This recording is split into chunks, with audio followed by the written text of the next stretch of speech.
नमस्कार मित्रांनो, राज्यशास्त्र म्हणजेच इंडियन पॉलिसीचा आपला हा पार्ट 7 असणार आहे। यामध्ये आपण राज्य धोरणाची मार्गदर्शक तत्त्वे म्हणजेच directive principles of state policy याबद्दल जी एक्झाम ओरिएंटेड माहिती आहे, जी फॅक्च्युअल डाटा आहे, तो आपण या व्हिडिओच्या माध्यमातून बघणार आहोत।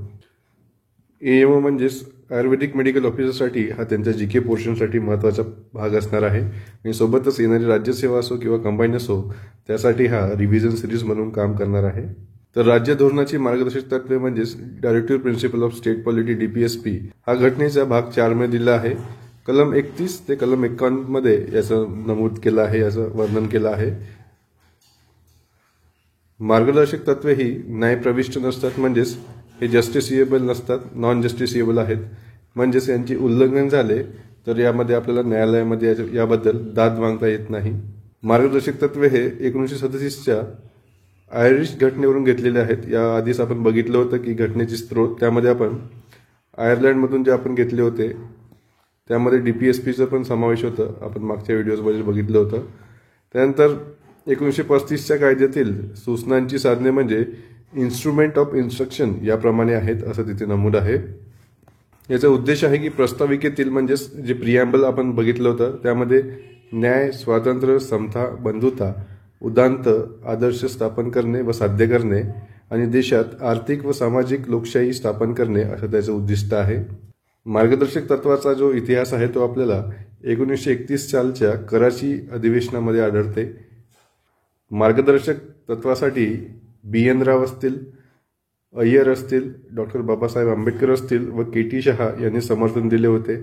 मुंशी आणि डॉक्टर बाबासाहेब आंबेडकर आणि शहा यांनी मार्गदर्शक तत्वाला न्यायप्रविष्ट बनवण्याचा प्रयत्न केला होता, परंतु तो बनवू शकले नव्हते।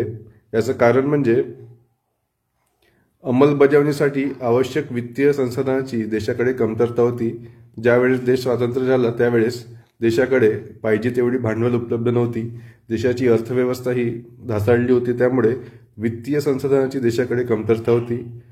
हे पहिलं कारण आहे। दुसरं कारण म्हणजे डायव्हर्सिटी होती आपल्या भारतामध्ये, विविध जातीचे, धर्मांचे आणि विविध राज्यामध्ये राहणारे लोक, त्यांच्या विविध समस्या असतील, त्यांचा मागासलेपण असतील, त्यामुळे डीपीएसपी अंमलात येण्यासाठी त्यांना भीती होती। त्यामुळे घटना निर्मात्यांनी याला न्यायप्रविष्ट बनवले नाही। तिसरं कारण म्हणजे नव्याने स्वतंत्र झालेल्या देशासमोर इतर महत्त्वाच्या बाबी होत्या, म्हणजेच शिक्षण होतं, आरोग्य होतं आणि इतर ज्या महत्त्वाच्या बेसिक फंडामेंटल बाबी होत्या त्यासाठी त्यांना लागणारी भांडवल होती, त्याची कमतरता होती, इत्यादी कारणामुळे डीपीएसपी न्यायप्रविष्ट न बनवले आहे। त्यानंतर याचे वर्गीकरण करण्यात येते। एकतर असतील गांधीयन प्रिन्सिपल असतील, इंटरनॅशनल असतील, उदारमतवादी असतील आणि समाजवादी असतील।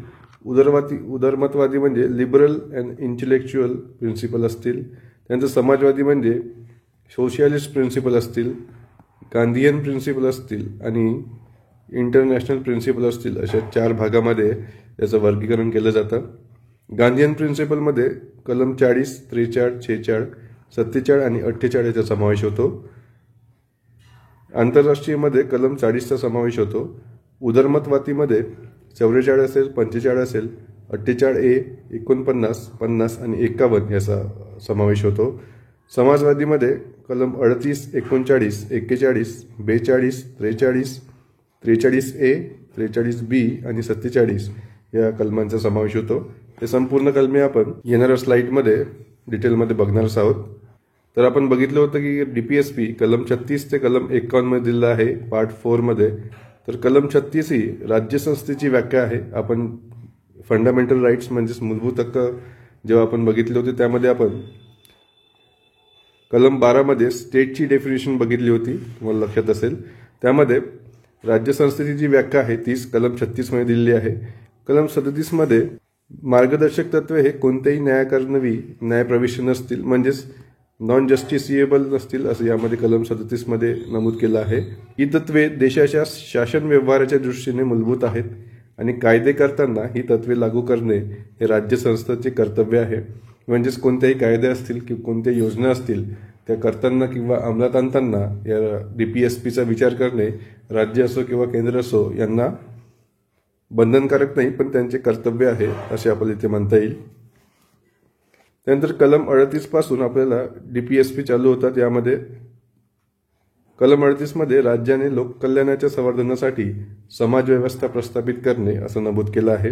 म्हणजेच यामध्ये to insure social economic and political justice हा कलम 38A मध्ये आहे आणि by minimising inequalities in income status facilities and opportunities हा कलम 38B मध्ये आहे, हे लक्षात ठेवायचं आहे आपल्याला। कलम 39 मध्ये राज्याने अनुसरवायच्या धोरणाची विशिष्ट तत्वे दिलेली आहेत।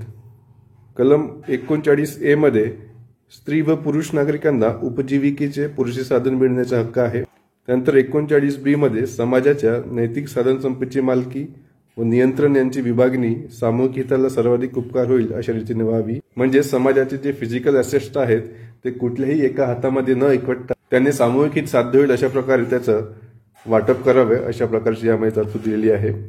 39C मध्ये आर्थिक व्यवस्थेच्या राबवणुकीमुळे सामूहिक हितास बाधक होईल अशा प्रकारे संपत्ती व उत्पन्न साधन केंद्रीकरण होऊ नये।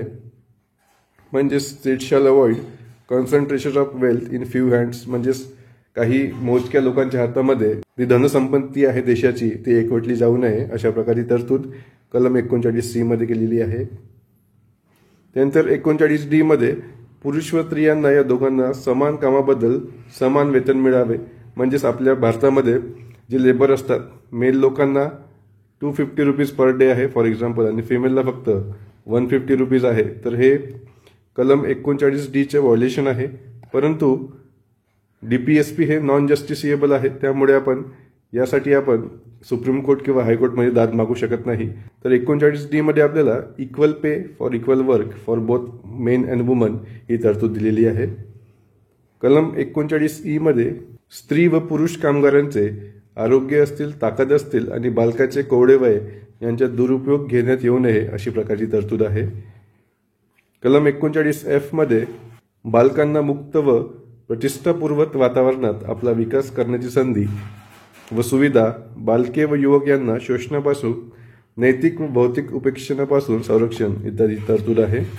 कलम 39A हा 42वी घटना दुरुस्ती 1976 द्वारे संविधानामध्ये टाकलेला आहे। यामध्ये समान न्याय व गरिबांना कायदेविषयक मोफत सहाय्य म्हणजेच free and legal aid for poor and vulnerable, म्हणजेच यामध्ये गरीब लोकांना कायदेविषयक त्यांचे काम करण्यासाठी राज्य सरकार किंवा केंद्र सरकार सहाय्य करेल अशी इथे तरतूद दिलेली आहे। त्यानंतर कलम 40 मध्ये ग्रामपंचायतीचे संघटन करणे व त्यांच्या आवश्यक सत्ता व अधिकार देणे।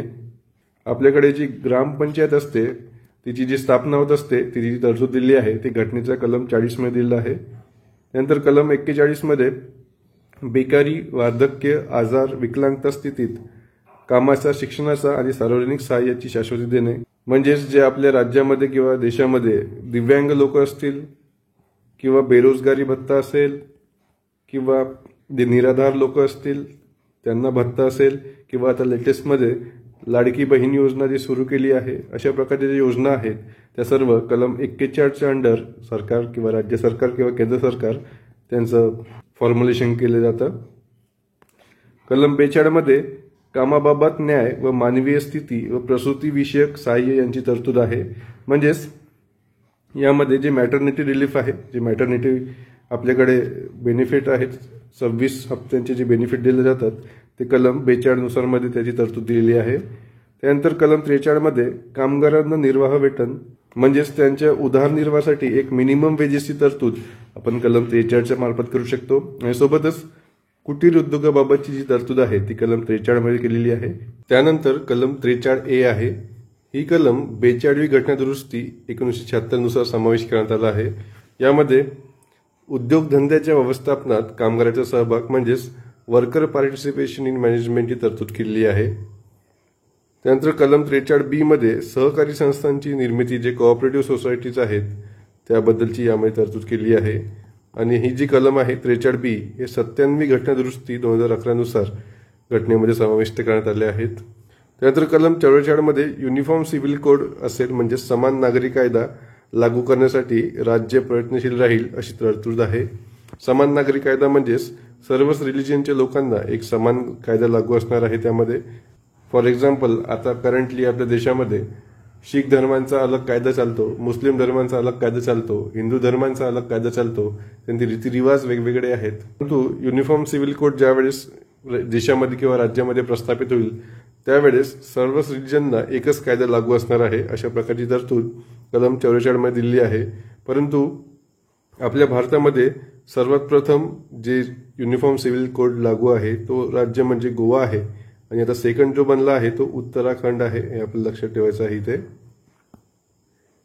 त्यानंतर कलम 45 मध्ये 6 वर्षाखालील बालकांचे संगोपन व शिक्षणाची तरतूद दिली आहे, आणि ही जी कलम आहे ती 86वी घटना दुरुस्ती 2002 मध्ये ऍड केलेली आहे. त्यानंतर कलम 46 मध्ये SC आणि ST आणि दुर्बल घटक यांचे शैक्षणिक व आर्थिक हितसंवर्धन व सामाजिक अन्याय शोषणापासून संरक्षण इत्यादींची तरतूद केली आहे. म्हणजेच SC ST यांना शैक्षणिक किंवा आर्थिक त्यांचे हितसंवर्धन करणे, त्यांना विविध संधी उपलब्ध करून देणे यामागची या कलमाची उद्दिष्ट आहे. त्यानंतर कलम 47 मध्ये पोषणमान व राहणीमान उंचावणे, सार्वजनिक आरोग्य सुधारणे हे राज्याचे कर्तव्य आहे असे नमूद आहे. यामध्ये मादक पेय असतील किंवा आरोग्यावर अपायकारक अंमली पदार्थ असतील त्यांना बंदी आणण्यासाठी राज्य सरकार प्रयत्न करेल अशी तरतूद इथे दिली आहे. यामध्ये जी दारूबंदी केली जाते जिल्ह्यामध्ये त्याची जी तरतूद आहे ती कलम 47 मध्ये केलेली आहे. त्यानंतर कलम 48 मध्ये गोहत्या बंदी आहे. कृषी व पशुसंवर्धन यांचे आधुनिक व शास्त्रीय पद्धतीने सुसूत्र व्यवस्था लावणे, गायी व वासरे इतर दुर्बत्ती जुंपणीची गुरे त्यांचे जतन व संवर्धन करणे आणि त्यांच्या कत्लीस मनाई करणे इत्यादी तरतूद कलम 48 मध्ये दिली आहे. म्हणजेच गोहत्या बंदी आपल्याला कलम 48 मध्ये दिला आहे, लक्षात ठेवायचं आहे. त्यानंतर कलम 48A मध्ये पर्यावरणाचे संवर्धन असेल आणि वने असतील, वन्यजीवन असतील यांचे संरक्षण करणे इत्यादींची तरतूद दिलेली आहे, आणि हे आपण 42व्या घटना दुरुस्तीमध्ये ऍड केलेलं आहे 1976 मध्ये, हे लक्षात ठेवायचं आहे. त्यानंतर कलम 49 मध्ये राष्ट्रीय महत्वाची स्मारके असतील किंवा स्थान असतील किंवा वास्तू असतील यांचे संरक्षण करणे हे आपली मूलभूत कर्तव्य आहे, आणि सोबतच ते तुम्हाला DPSP मध्ये पण त्याची तरतूद दिलेली आहे कलम 49 मध्ये. त्यानंतर कलम 50 मध्ये separation of judiciary from the executive म्हणजेच न्यायव्यवस्था कार्यकारी व्यवस्थेपासून अलग ठेवणे यामध्ये तरतूद दिलेली आहे. म्हणजेच तुमची कार्यकारी व्यवस्था इथे तुमचं PM असेल किंवा गव्हर्नमेंट असेल, आणि न्यायव्यवस्था म्हणजे सुप्रीम कोर्ट असेल, हायकोर्ट असेल किंवा लोअर कोर्ट असतील इत्यादी, या दोघांच्या कामामध्ये बॅलन्स ठेवणे म्हणजेच यांचं वेगळं काम ठेवणे आणि यांचं वेगळं काम ठेवणे हे या कलम 50चं उद्दिष्ट आहे. कलम 51 मध्ये आंतरराष्ट्रीय शांतता व सुरक्षा यांचे संवर्धन करणे ही तरतूद दिलेली आहे. त्यानंतर काही भाग 4 बाहेरील मार्गदर्शक तत्वे आहेत. त्यामध्ये कलम 355 जे भाग 16 मध्ये दिले आहे यामध्ये सेवा व पदे यांच्यावर SC व ST यांचे हक्क. त्यानंतर कलम 350A मध्ये भाग 17 मध्ये दिलेला आहे, यामध्ये भाषिक अल्पसंख्याक समाजातील मुलांना प्राथमिक स्तरावर मातृभाषेतून शिक्षणाची सोय करणे ही एक तरतूद 350A मध्ये केलेली आहे. हे महत्वाची आहे, तुम्हाला लक्षात ठेवायची आहे. त्यानंतर भाग 17 मध्ये कलम 351 दिला आहे, त्यामध्ये हिंदी भाषेच्या विकासासाठी मार्गदर्शक तत्वे दिलेली आहेत. त्यानंतर काही घटना दुरुस्तीने समाविष्ट केलेले मार्गदर्शक तत्वे आहेत. 42वी घटना दुरुस्ती 1976 मध्ये आपण 39F यामध्ये बालक व युवकांचे संरक्षण असेल. त्यानंतर 39A असेल, यामध्ये आपण सामान्य न्याय व कायदेविषयक मोफत सल्ला म्हणजेच फ्री अँड लीगल एड आपण या 39A मध्ये टाकलेलं आहे. त्यानंतर 43A मध्ये आपण उद्योगधंद्याच्या व्यवस्थापनात कामगारांचा सहभाग म्हणजेच वर्कर्स पार्टिसिपेशन इन मॅनेजमेंट. त्यानंतर 48A मध्ये आपण पर्यावरणाचे संरक्षण व संवर्धन, वने व वन्यजीवांचे संरक्षण इत्यादी तरतुदी टाकल्या आहेत. त्यानंतर 44वी घटना दुरुस्ती आहे 1978ची, त्यामध्ये आपण 38(2) मध्ये टाकलं आहे उत्पन्नाची विषमता किमान पातळीवर आणण्याचा प्रयत्न करेल, म्हणजेच इन्कम इक्वॅलिटीज जे आहेत ते कमी करण्याचा प्रयत्न राज्याला करायचा आहे, अशी प्रकारची तरतूद कलम 38(2) मध्ये टाकली आहे, आणि ती आपण 44व्या घटना दुरुस्तीने समाविष्ट केलेली आहे. त्यानंतर 86वी घटना दुरुस्ती आहे 2002ची, त्यामध्ये आपण कलम 45 मध्ये 6 वर्षाखालील बालकांचे संगोपन व शिक्षणाची तरतूद या घटनेमध्ये केलेली आहे. त्यानंतर 97वी घटना दुरुस्ती आहे 2011ची, त्यामध्ये 43B मध्ये सहकारी सोसायटीचा प्रोत्साहन म्हणजेच ज्या कोऑपरेटिव्ह सोसायटीज आहेत त्याबद्दलची स्थापना असो किंवा त्यांना प्रोत्साहन असो त्याबद्दलची तरतूद आपण कलम 43B मध्ये 97 घटना दुरुस्ती 2011 नुसार टाकलेली आहेत. तर ह्या महत्वाचे तुमचे कलम आहेत ज्या DPSP मध्ये तुम्हाला महत्वाचे आहेत. यावर तुम्हाला एक्झाम मध्ये एक ना एक प्रश्न दिसणारच आहे. तर यानंतरच्या व्हिडिओजमध्ये म्हणजेच पार्ट 8 मध्ये आपण मूलभूत कर्तव्य फंडामेंटल ड्युटीज याबद्दलची महत्वाची माहिती बघणार आहोत.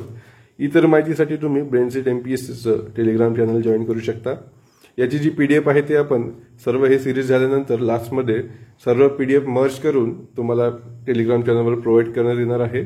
त्यामधून तुम्ही रिव्हिजन आपली करू शकता.